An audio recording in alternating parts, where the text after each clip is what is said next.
Okay, I'm going to show you how to put your workpiece into the chuck on the lathe.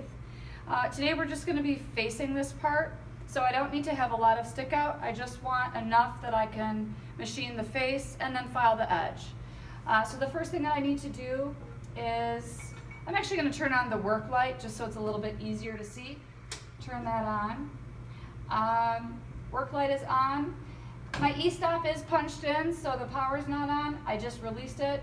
You can see that there's a little power button, so I'm going to go ahead and push that in. I'm not going to have the lathe turn on. All right, so I need my chuck key. This chuck key has a spring on it. This is a safety feature that prevents it from popping out of the chuck, which is really important. We do not want to ever leave a chuck key in the chuck. If your hand isn't on the chuck key, it shouldn't be in the chuck. If you were to leave the chuck key in a chuck and turn on the lathe, this can go up to speeds of 2,000 RPM, and a chuck key left in that chuck is going to go flying across the room, do some serious damage, and possibly really injure somebody, if not kill them. So really important that we only use the chuck key when we need it and then take it out. So I'm going to just insert the chuck key. I like to bring the point where the chuck key is inserted up to the top of the chuck, so I can rotate the chuck here.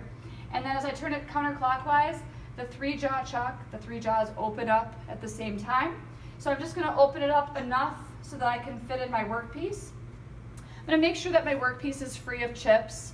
And then I'm also going to check the inside of the jaws for chips to make sure that they're clear. If there were any metal chips on the surface of the jaws, it would prevent the workpiece from going in straight into the spindle, and then I'm not going to get a good result. So my jaws are clear. I'm going to take my workpiece, insert it into the chuck. I'm going to leave about 1.5 inches sticking out. Get my chuck key back, insert that and rotate it clockwise. I'm going to check to make sure that the workpiece isn't jammed just between 2 of the chuck jaws. I want to make sure that it's centered on all 3 chuck jaws. That's looking good.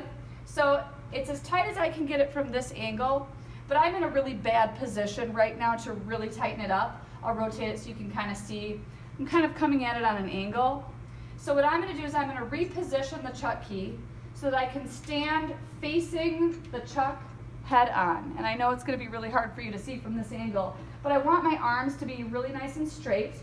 And I'm not going to use my arms to tighten it. I'm actually going to use like my shoulders. So my arms are both straight, and I'm going to give it 2 good pulls. 1, 2.